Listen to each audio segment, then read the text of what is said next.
El falo y el meteoro.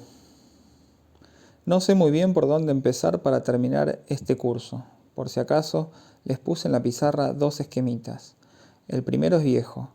Es una especie de casillero con el que a comienzos de este año intenté mostrar cómo se plantea el problema del delirio si queremos estructurarlo en tanto que, efectivamente, parece ser una relación vinculada por algún lado con la palabra. El segundo de estos esquemas es completamente nuevo y me referiré a él enseguida. Lo que propuse este año estaba centrado en la preocupación de volver a enfatizar la estructura del delirio. El delirio puede ser considerado como una perturbación de la relación con el otro y está ligado entonces a un mecanismo transferencial. Quise mostrarles, empero, que todos sus fenómenos, y creo poder decir incluso su dinámica, se esclarecían tomando como referencia las funciones y la estructura de la palabra. Con ello, además, liberamos el mecanismo transferencial de esas confusas y difusas relaciones de objeto. Como hipótesis, cada vez que estamos ante un trastorno considerado globalmente como inmaduro, nos remitimos a una serie de desarrollo lineal derivado de la inmadurez de la relación de objeto. Ahora bien, la experiencia muestra que esta unilateralidad conduce a impases, a explicaciones insuficientes y motivadas, que se superponen de modo tal que no permiten distinguir los casos, y en un primer plano obliteran la diferencia entre neurosis y psicosis. Por sí sola, la experiencia del delirio parcial se opone a que hablamos de inmadurez, incluso de regresión o de simple modificación de la relación de objeto. Lo mismo sucede si nos referimos a las neurosis. Veremos el año que viene que la noción de objeto no es unívoca. Comenzaré oponiendo al objeto de las fobias al objeto de las perversiones. Será retomar a nivel del casillero objeto las relaciones del sujeto con el otro, que son, tratándose de la psicosis, dos términos opuestos. La vez pasada habíamos quedado en dos descripciones opuestas, la de Freud y la de una psicoanalista que no carece de mérito, y que, representando las tendencias más modernas, tuvo al menos la ventaja de hacerlo harto inteligentemente. Resumamos rápidamente la posición de Freud sobre el tema del delirio de Schreber, las objeciones que se le hacen y veamos si se ha esbozado mínimamente un pequeño comienzo de mejor solución. Para Freud, se nos dice, el delirio de Schreber está ligado a una irrupción de la tendencia homosexual. El sujeto la niega, se defiende contra ella. En su caso, que no es el de un neurótico. Esta negación culmina en lo que podríamos llamar una erotomanía divina. ¿Saben cómo reparte Freud las diversas denegaciones de la tendencia homosexual? Parte de una frase que simboliza la situación. Yo lo amo a él, un hombre. Hay más de una manera de introducir la denegación en esta frase. Se puede decir, por ejemplo, no soy yo quien lo ama, o no es a él a quien amo. O aún, no se trata para mí de amor, yo lo odio. Y nos dice también que la situación nunca es simple y no se limita a una simple inversión simbólica. Por razones que considera suficientemente implícitas, pero sobre las que, a decir verdad, no insiste, se produce una inversión imaginaria de la situación tan solo en una parte de los tres términos, a saber, que yo lo odio, se transforma por proyección, por ejemplo, en él me odia. En nuestro caso, no es a él a quien amo, es a algún otro, un gran él, Dios mismo. Se invierte en él, me ama, como en toda erotomanía. Freud indica con claridad que la salida terminal de la defensa contra la tendencia homosexual no puede comprenderse sin una inversión muy marcada del aparato simbólico. Puede que parezca entonces que todo gira en torno a la defensa. Sin duda es necesario que sea intensa para precipitar al sujeto en experiencias que llegan, ni más ni menos, hasta la desrealización no solo del mundo exterior en general, sino de las personas mismas que lo rodean, hasta las más próximas, y del otro en cuanto tal, lo que era necesaria, toda una reconstrucción delirante, después de la cual el sujeto volverá a situar progresivamente, pero de modo profundamente perturbado, un mundo donde podrá reconocerse, de modo igualmente perturbado, como destinado, en un tiempo proyectado en la incertidumbre del futuro, en un plazo indeterminado, pero ciertamente delimitado, a transformarse en sujeto por excelencia del milagro divino, o sea, a ser el soporte y el receptáculo femenino de una recreación de toda la humanidad. El delirio de Schreber se presenta en su terminación con todos los caracteres megalomaníacos de los delirios de redención en sus formas más desarrolladas. ¿Qué es lo que da cuenta de esa intensidad de la defensa? La explicación de Freud parece sostenerse enteramente en la referencia al narcisismo. La defensa contra la tendencia homosexual parte de un narcisismo amenazado. La megalomanía representa aquello mediante lo que se expresa el temor narcisista. El agrandamiento del yo del sujeto a las dimensiones del mundo es un hecho de economía libidinal que se halla aparentemente por entero en el plano imaginario. Haciéndose objeto de amor del Ser Supremo, el sujeto puede entonces abandonar lo que en primera instancia le parecía lo más precioso, de lo que debía salvar, a saber, la marca de su virilidad. Pero, a fin de cuentas, lo subrayo, el pivot, el punto de concurrencia de la dialéctica libidinal al que se refieren Freud el mecanismo y el desarrollo de la neurosis, es el tema de la castración. Es la castración la que condiciona el temor narcisístico. La aceptación de la castración es el duro precio que el sujeto debe pagar por este reordenamiento de la realidad. Freud no da el brazo a torcer sobre esta prevalencia, en el orden material explicativo de la teoría freudiana, de un extremo al otro. Es una invariante prevalente, nunca en el condicionamiento teórico del interjuego subjetivo donde se inscribe la historia de cualquier fenómeno psicoanalítico. La subordinó, ni siquiera relativizó su lugar. Es alrededor de Freud, en la comunidad analítica, donde se le quiso dar simétricos equivalentes. Pero en su obra el objeto fálico tiene un lugar central dentro de la economía libidinal, tanto en el hombre como en la mujer. Este es un hecho verdaderamente esencial, característico de todas las teorizaciones dadas y mantenidas por Freud, cualquiera sea el reordenamiento que haya introducido en su teorización a través de toda la fase de la esquematización que llegó a dar de la vida psíquica. La prevalencia del centro fálico nunca fue modificada. Si hay algo cierto en los comentarios de la señora McAlpine, y es empero lo único que no pone verdaderamente en evidencia, es que en efecto nunca se trata de castración en Schreber. El término latino que sirve en alemán, eviratio Entmannung, quiere decir en el texto transformación, con todo lo que esta palabra entraña de transición en mujer. No es para nada la castración, no importa, el análisis de Freud hace girar toda la dinámica del sujeto Schreber en torno al tema de la castración, de la pérdida del objeto fálico. Debemos comprobar que incluso a través de ciertas debilidades de su argumentación, que se deben al uso de términos que solo tienen lugar en la dialéctica imaginaria del narcisismo, el elemento esencial en juego en el conflicto es el objeto viril. Solo él nos permite dar el ritmo y comprender las diferentes etapas de evolución del delirio, sus fases y su construcción final. Más aún, podemos notar al pasar toda suerte de sutilezas, apenas esbozadas, no completamente exploradas.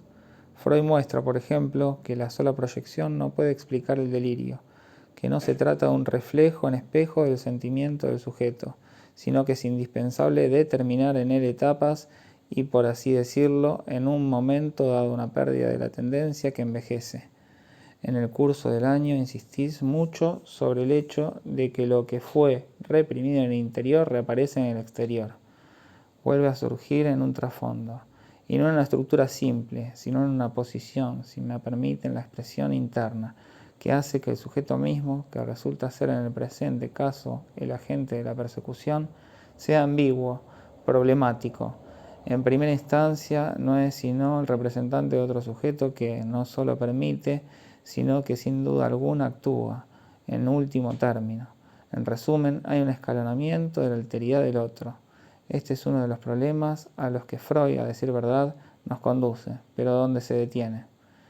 Ida McAlpine, después de otros, pero de manera más coherente que los otros, objeta que nada permite concebir que ese delirio suponga la madurez genital, si me atrevo a decir que explicaría el temor a la castración. La tendencia homosexual de ningún modo se manifiesta como primaria. Lo que vemos desde el inicio son síntomas, primero hipocondríacos, que son síntomas psicóticos. De entrada se encuentra allí ese algo particular que está en el fondo de la relación psicótica, así como de los fenómenos psicosomáticos, de la que esta clínica se ocupó esencialmente, y que son ciertamente para ella la vía de introducción a la fenomenología de este caso.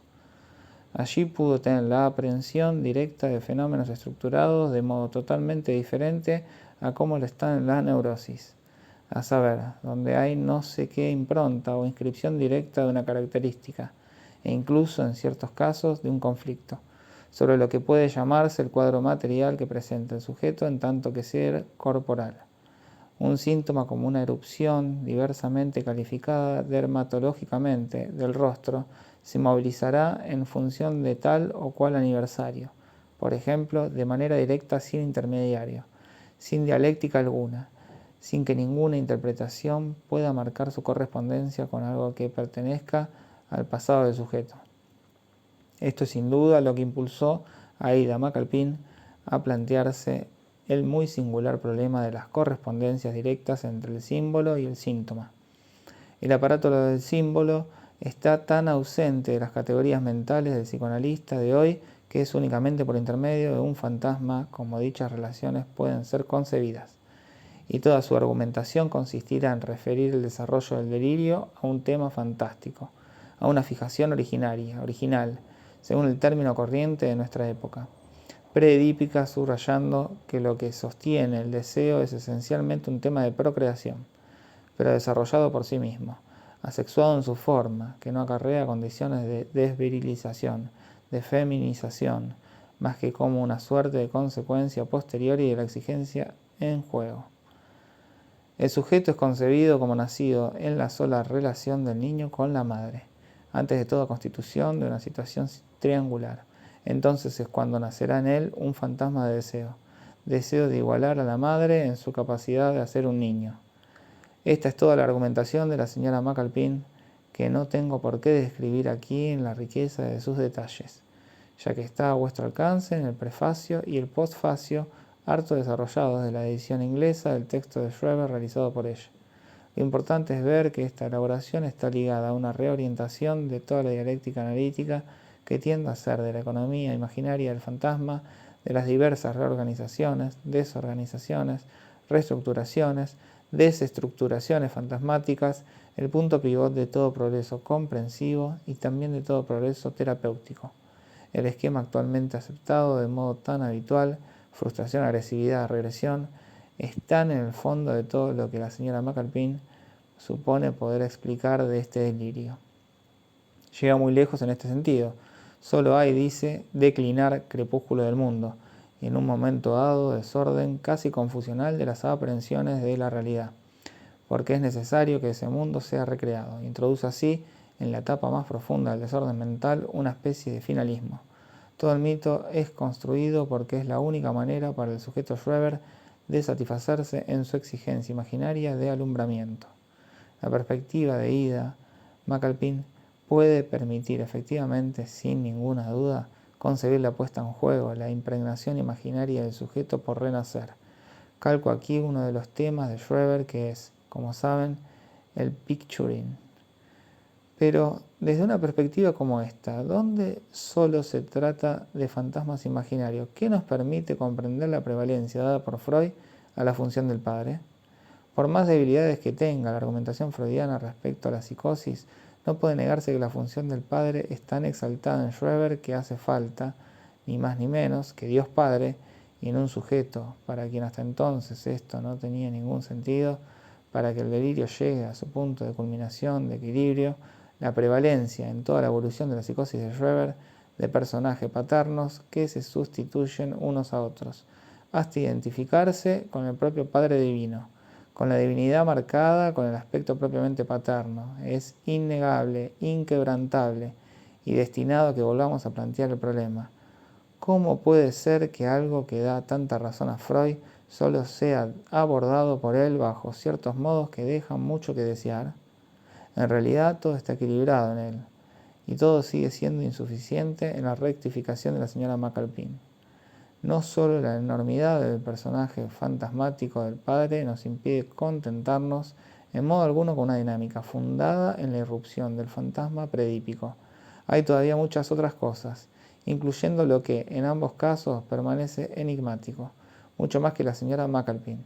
Freud se acerca al lado preponderante, aplastante, proliferante de los fenómenos de audición verbal, a la formidable captación del sujeto en el mundo de la palabra, que no solo es copresente a su existencia, que no solo constituye lo que llamé la vez pasada un acompañamiento hablado de los actos, sino una intimación perpetua, una solicitación, incluso una conminación a manifestarse en ese plano.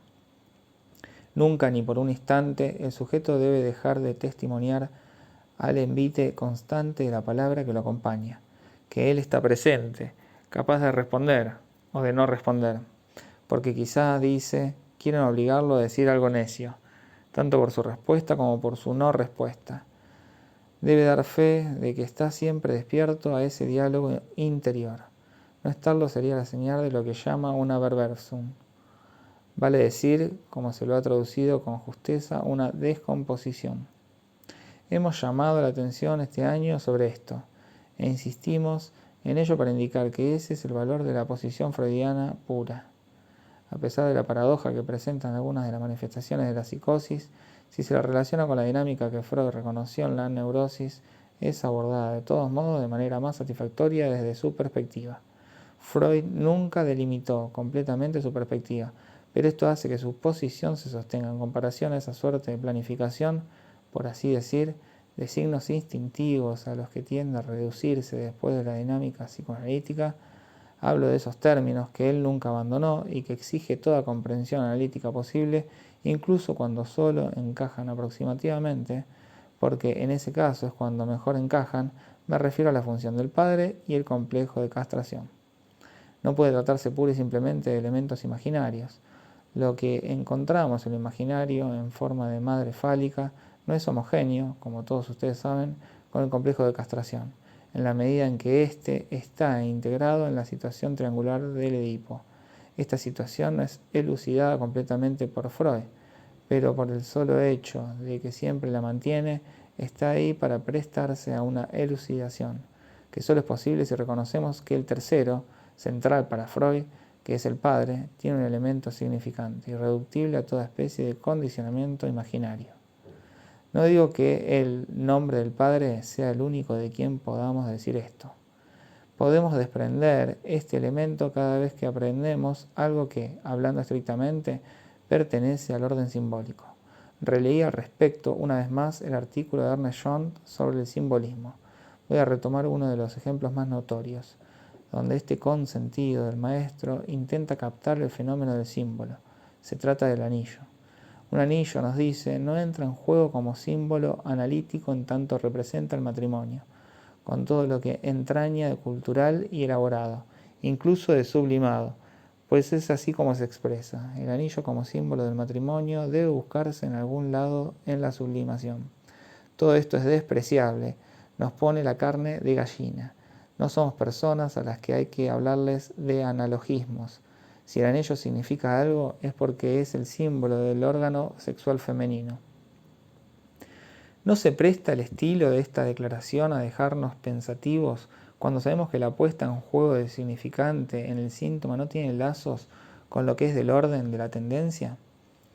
Es preciso tener de las simbolizaciones naturales realmente una idea bien extraña para creer que el anillo es la simbolización natural del sexo femenino. Todos conocen el tema del anillo de Hans Carvel, buena historia de la Edad Media, con la que La Fontaine hizo un cuento y que Balzac retomó en Contes Drolatiques. El buen hombre al que se describe de modo muy colorido y quien nos precisan a veces es cura, sueña que tiene el dedo metido en un anillo y al despertar encuentra que tiene el dedo metido en la vagina de su compañera. Para decir las cosas poniendo los puntos sobre las íes, cómo la experiencia de penetración de ese orificio, ya que de orificio se trata, podría asemejarse en algo a la de ponerse un anillo, si no supiésemos de antemano qué es un anillo. Un anillo no es un objeto que se encuentra en la naturaleza. Si hay algo del orden de una penetración que se parece a la penetración más o menos apretada del dedo en el anillo, no es seguramente, acudo aquí, como decía María Antonieta, no a todas las madres, sino a todos los que nunca pusieron en algún lado el dedo. No es ciertamente la penetración en ese lugar finalmente más moluscoso que otra cosa. Si algo en la naturaleza está destinado a sugerirnos ciertas propiedades del anillo, Eso se limita a lo que el lenguaje consagró con el término ano, y que, púdicamente, los diccionarios designan como el anillo que puede encontrarse por detrás. Pero para confundir a ambos en cuanto a lo que puede ser una simbolización natural, hay que haber tenido en el orden de esas percepciones cogitativas, Freud, por lo visto, tiene que haber desesperado de uno para no haberle enseñado la diferencia entre ambos, tiene que haberlo considerado como un zopenco incurable. La elucubración de Jones está destinada a mostrarnos que el anillo solo está involucrado en un sueño, incluso en un sueño que culmina en una acción sexual, porque significamos así algo primitivo. Las connotaciones culturales lo asustan, y es ahí justamente donde se equivoca. No imagina que el anillo ya existe como significante, independientemente de sus connotaciones, que es ya uno de los significantes esenciales mediante lo que el hombre, en su presencia en el mundo, es capaz de cristalizar algo muy distinto aún al matrimonio. Un anillo no es un agujero con algo alrededor, como parecer creer Jones, al estilo de esas personas que piensan que para hacer macarrones se toma un agujero y se le pone harina alrededor. Un anillo tiene ante todo un valor significante. ¿Cómo explicar sino que un hombre pueda entender algo? Lo que se llama entender, de la formulación más simple que se inscribe en el lenguaje, la palabra elemental, es eso. Para un hombre esta fórmula tiene, sin embargo, un sentido explicativo.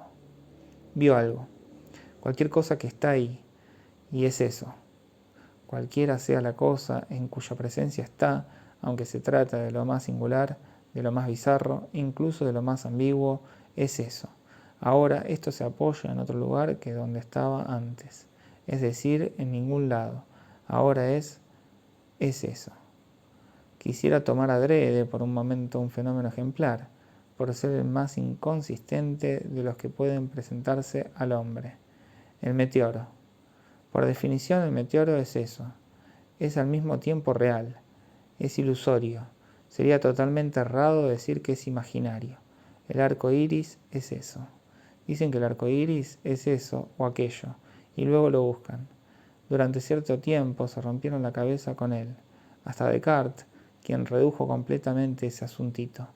Hay una región que se iriza en menudas gotas de agua en suspensión, etc. Bueno, y después, por un lado está el rayo, y por otro las gotas condensadas. Eso es. Era solo apariencia. Eso es. Observen que el asunto no está totalmente resuelto. El rayo de luz es, lo saben, onda o corpúsculo. Y la gotita de agua es una cosa curiosa porque, a fin de cuentas, esta no es verdaderamente la forma gaseosa.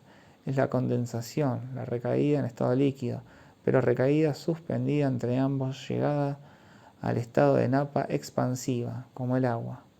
Cuando decimos eso es, implicamos que no es más que eso, o que no es eso, a saber, la apariencia en la que nos detuvimos.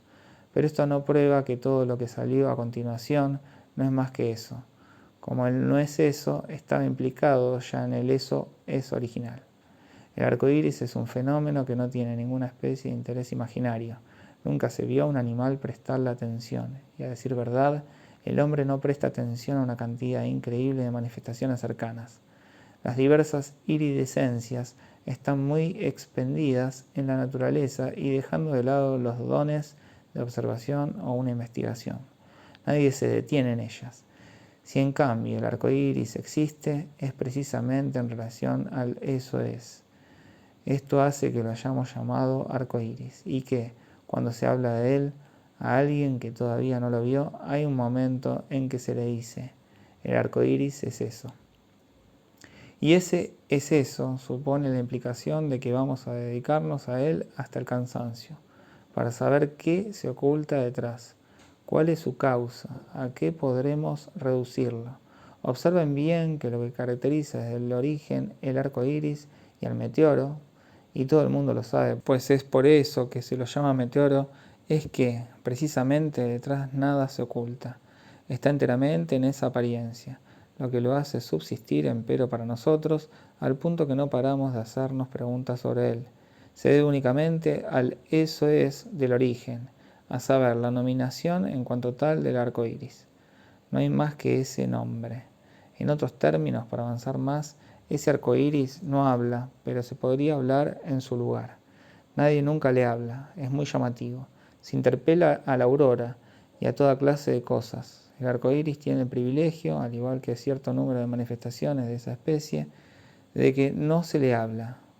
Indudablemente hay razones para que sea así, a saber, que es especialmente inconsistente. Pero supongamos que se le hable. Si se le habla, puede hacérsele hablar a quienes querramos. Podría ser el lago. Si el arco iris no tiene nombre, o si no quiere escuchar nada de su nombre, si no sabe que se llama arco iris, el lago no tiene más remedio que mostrarle los 1000 pequeños espejismos del brillo del sol sobre sus olas y las estelas de vaho que se elevan. Puede tratar de alcanzar el arco iris, pero jamás lo alcanzará, por la sencilla razón de que los pedacitos de sol que bailan en la superficie del lago, como el vaho que de ella se escapa, nada tienen que ver con la producción del arco iris, que comienza con determinada inclinación del sol y a cierta densidad de las gotillas en cuestión. No hay razón alguna para buscar ni la inclinación del sol ni ninguno de los índices que determinan el fenómeno del arco iris, en tanto éste es nombrado en cuanto tal. Si acabo de hacer este largo estudio a propósito de algo que tiene el carácter de un cinturón esférico que puede ser desplegado y replegado, es porque la dialéctica imaginaria en psicoanálisis es exactamente de la misma índole. ¿Por qué las relaciones madre-hijo, a las que se tiende a limitarla más y más, no bastan para nada? No hay verdaderamente ninguna razón. Nos dicen que la exigencia de una madre es proveerse de un falo imaginario, y se nos explica muy bien que su hijo le sirve de soporte, harto real, para esa prolongación imaginaria. En cuanto al niño, no hay dudas. Varón o hembra localiza muy tempranamente el falo, y, se nos dice, se lo otorga generosamente a la madre, en espejo o no, o en doble espejo. La pareja debería coincidir muy bien en espejo en torno a esta común ilusión de falicización recíproca.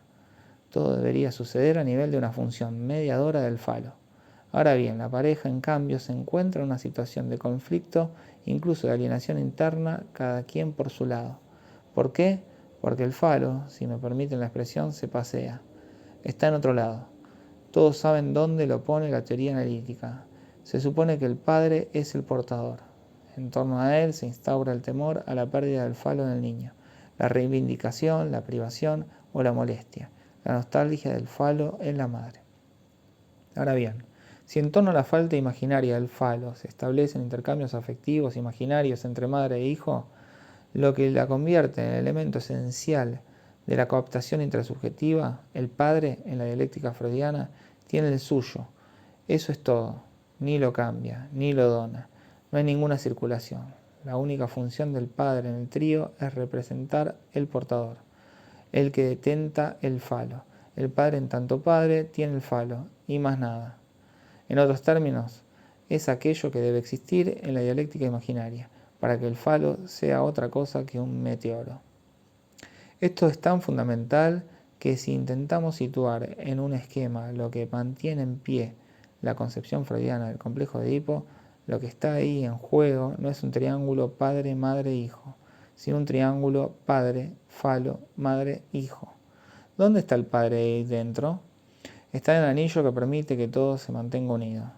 La noción de padre solo se supone provista de toda una serie de connotaciones significantes que le dan su existencia y su consistencia, las cuales están lejos de confundirse con las de lo genital, de la que es semánticamente diferente a través de todas las tradiciones lingüísticas.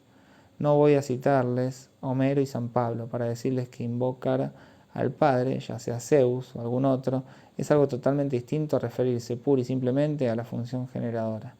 De una mujer pueden salir un número indefinido de seres. Podrían ser solo mujeres. Por otra parte, pronto llegaremos a ello, ya que los periódicos nos dicen todos los días que la partenogénesis está en camino y que las mujeres engendrarán pronto hijas sin ayuda de nadie. Pues bien, observen que si ahí intervienen elementos masculinos, desempeñan el papel de fecundación sin ser más que, como en la animalidad, un circuito lateral indispensable. Hay generación de las mujeres por las mujeres, con ayuda de engendros laterales que pueden servir para volver a lanzar el proceso, pero que no lo estructuran. Únicamente a partir del momento en que buscamos inscribir la descendencia en función de los varones, hay una innovación en la estructura. Únicamente a partir del momento en que hablamos de descendencia de varón a varón, se introduce un corte, que es la diferencia de generaciones. La introducción del significante del padre introduce de entrada una ordenación en el linaje, la serie de generaciones. No estamos aquí para desarrollar todas las facetas de esta función del padre, pero les hago notar una de las más llamativas, la introducción de un orden matemático cuya estructura es diferente a la del orden natural. En el análisis nos hemos formado a través de la experiencia de la neurosis. La dialéctica imaginaria puede bastar si en el cuadro que dibujamos de esta dialéctica, esta relación significante ya está implicada para el uso práctico que se quiera hacer de ella. Dentro de 2 o 3 generaciones ya nadie entenderá nada, nadie dará pie con bola, pero por el momento en conjunto, mientras el tema del complejo de Edipo permanezca ahí, preserva la noción de estructura significante, tan esencial para ubicarse en las neurosis. Pero cuando se trata de psicosis, la cosa es distinta. No se trata de la relación del sujeto con un lazo significado en el seno de las estructuras significantes existentes, sino de su encuentro en condiciones selectivas con el significante en cuanto tal, lo que marca la entrada en la psicosis. Vean en qué momento de su vida se declara la psicosis del presidente Schreber. En más de una ocasión estuvo a punto de esperar llegar a ser padre. De golpe se encuentra investido de una función social considerable y que tiene para él mucho valor. Se vuelve presidente de la Corte de Apelaciones. Diría que en la estructura administrativa de la que se trata de algo que se parece al Consejo de Estado. Helo aquí introducido en la cumbre de la jerarquía legislativa, entre los hombres que hacen las leyes y que son todos 20 años mayores que él. Perturbación del orden de las generaciones. ¿A raíz de qué? De un llamado expreso de los ministros. Esa promoción de su existencia nominal exige de él una integración renovadora. Se trataba de saber si, a fin de cuentas, el sujeto llegará o no a ser padre. Esta es la pregunta sobre el padre, que centra toda la investigación de Freud, todas las perspectivas que introdujo en la experiencia subjetiva. Sabemos bien que se la olvida perfectamente. La técnica analítica más reciente está obnubilada por la relación de objeto. La experiencia suprema que se describe, esa famosa distancia lograda en la relación de objeto, consiste finalmente en fantasmatizar el órgano sexual del analista y absorberlo imaginariamente. Hacer de la filiación el equivalente de una felatio. Hay efectivamente una relación etimológica entre ambos términos, pero esta no es razón suficiente para decir que la experiencia analítica es una suerte de cadena obscena que consiste en la absorción imaginaria de un objeto por fin desprendido de los fantasmas. En todo caso, es imposible desconocer en la fenomenología de la psicosis la originalidad del significante en cuanto tal. Lo que hay de tangible en el fenómeno de todo lo que se despliega en la psicosis es que se trata del abordaje por el sujeto del significante en cuanto tal, y de la imposibilidad de ese abordaje. No retorno a la noción de Verwerfung, de la que partí, y para la cual, luego de haberlo reflexionado bien, les propongo adoptar definitivamente esta traducción que creo la mejor, la forclusión. Resulta de ello un proceso cuya primera etapa llamamos cataclismo imaginario, a saber, ya nada de la relación mortal que es en sí misma la relación al otro imaginario puede ser dado en concesión. Luego, despliegue separado y puesta en juego de todo el aparato significante, disociación, fragmentación, movilización del significante en tanto palabra, palabra jaculatoria, insignificante o demasiado significante, plena de insignificancia, descomposición del discurso interior que marca toda la estructura de la psicosis. Después del encuentro, la colisión con el significante inasimilable, se trata de reconstituirlo, porque ese padre no puede ser simplemente un padre a secas, el anillo de recién, el padre que es el padre para todo el mundo. Y el presidente Schreber, en efecto, lo reconstituye. Nadie sabe que está inserto en el padre. Sin embargo, quería subrayar que para ser médicos pueden ser unos inocentes, pero para ser psicoanalistas convendría, a pesar de todo, que meditasen de cuando en cuando sobre un tema como este, aunque ni el sol ni la muerte puedan mirarse de frente. No diré que el más mínimo gesto para aliviar un mal crea la posibilidad de un mal mayor. Diré que acarrea siempre un mal mayor. Es algo a lo cual convendría que un psicoanalista se habitúe, porque creo que sin esto no es capaz de conducir con plena conciencia su función profesional. Una vez dicho, nos importa un bledo. Todos los días los periódicos dicen que Dios sabe si es peligroso el progreso de la ciencia, etc. Pero esto nos deja indiferentes. ¿Por qué? Porque están todos, incluyéndome a mí, insertos en ese significante mayor que se llama Papá Noel. Con Papá Noel esto siempre se arregla, y diría aún más, se arregla bien. ¿De qué se trata en el psicótico? Supongan a alguien impensable para nosotros, uno de esos señores de los que se cuenta, si es que alguna vez existió, no crean que otorgo importancia alguna a esos rumores, que eran capaces de disciplinarse hasta el punto de no creer en Papá Noel, y de convencerse de que todo el bien que se hace acarrea un mal equivalente, y que en consecuencia no hay que hacerlo. Basta con que lo admitan, aunque más no fuese un instante, para concebir que toda clase de cosas pueden depender de ello, que son fundamentales a nivel del significante. Pues bien, el psicótico tiene respecto a ustedes la desventaja, pero también el privilegio de haberse hallado o colocado en relación al significante un poquito trastocado, atravesado. A partir del momento en que es conminado a ponerse de acuerdo con sus significantes, es necesario que haga un considerable esfuerzo de retrospección que culmina, Dios mío, en cosas extremadamente descocadas, que constituyen lo que se llama el desarrollo de una psicosis. Ese desarrollo es sobre todo especialmente rico y ejemplar en el caso del presidente Schroeder. Pero les mostré en mi presentación de enfermos que cuando se tiene esta perspectiva se ve un poco más claramente, aún con los enfermos más comunes. El último que presenté era alguien muy curioso, al borde del automatismo mental, sin haber llegado aún a él del todo. Todo el mundo estaba suspendido para él en un estado de artificio, cuyas coordenadas definía bien. Se había percatado de que el significante dominaba la existencia de los seres, y su propia existencia le parecía mucho menos segura que cualquier cosa que se presentase con cierta estructura significante. Lo decía con toda crudeza. Habrán podido notar que le hice la pregunta: ¿cuándo comenzó todo eso? ¿Durante el embarazo de su mujer? Se quedó un poquito asombrado durante un rato y me respondió: sí, es cierto, agregando que nunca había pensado en eso. De acuerdo con la perspectiva imaginaria, lo que decimos de paso en análisis no tiene importancia alguna, porque solo se trata de frustración o de no frustración. Se lo frustra, está agresivo, regresiona, y así seguimos hasta que surgen los fantasmas más primordiales. Desgraciadamente, esta no es la teoría correcta. Hay que saber lo que se dice. No basta hacer intervenir los significantes de este modo. Te palmeó la espalda, eres muy gentil, tuviste un papá malo, eso se arreglará. Hay que emplearlos a ciencia cierta, hacerlos resonar de modo diferente, y saber al menos no emplear algunos. Las indicaciones negativas respecto a ciertos contenidos de interpretaciones son colocadas en un primer plano desde esta perspectiva. Dejo abiertas las preguntas. El año se termina en dialecto. ¿Por qué habría de terminar de otro modo? Para concluir, quisiera pasar a un estilo de otro género que el mío.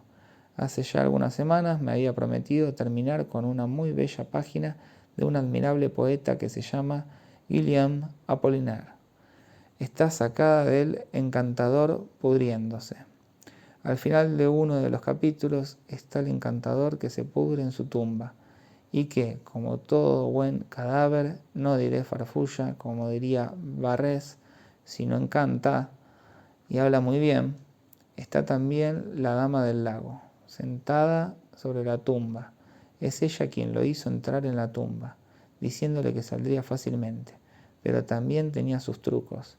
Y ahí está el encantador, que se pudre y que de cuando en cuando habla.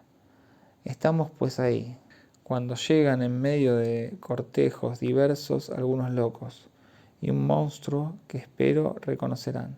Ese monstruo es el que encontró la clave analítica, el resorte de los hombres y muy especialmente en la relación del padre-hijo con la madre. He maullado, dice el monstruo. Solo encontré aullidos que aseguraron que él estaba muerto. Jamás seré prolífico. Quienes lo son tienen empero cualidades. Confieso que no me conozco ninguna. Soy solitario, tengo hambre, tengo hambre. He aquí que me descubro una cualidad. Estoy hambreado. Busquemos qué comer. Quien come ya no está solo. 4 de julio de 1956.